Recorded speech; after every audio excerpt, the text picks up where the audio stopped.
Arestadong isang individual sa patuloy na isinagawang Manhunt Charlie Operation ng mga tauhan ng Kalinan PNP sa Camp Domingo Eleanor, San Pedro Street, Davao City, ikatatlo nitong Hulyo taong kasalukuyan.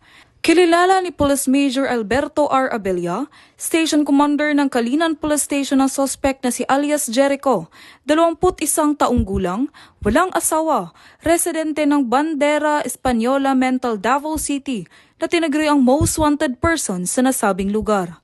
Ayon kay Police Major Abella, naaresto ang suspect sa bisa ng warrant of arrest na inihain ng mga tauhan ng Kalinan Police Station sa kasong Act of Lascivious na inisyu ng Regional Trial Court Branch 33 11th Judicial Region, Davao City na may nirekomendang piyansa na nagkakahalagang 180,000 pesos.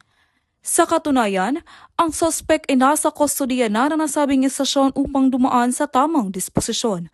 Patuloy naman ang pagsasagawa ng Manhunt Charlie Operation ng tauhan ng Police Regional Office 11 sa pangunguna ni Police Brigadier General Nicolas de Torre III upang hulihin ang lahat ng wanted person sa Reyon 11.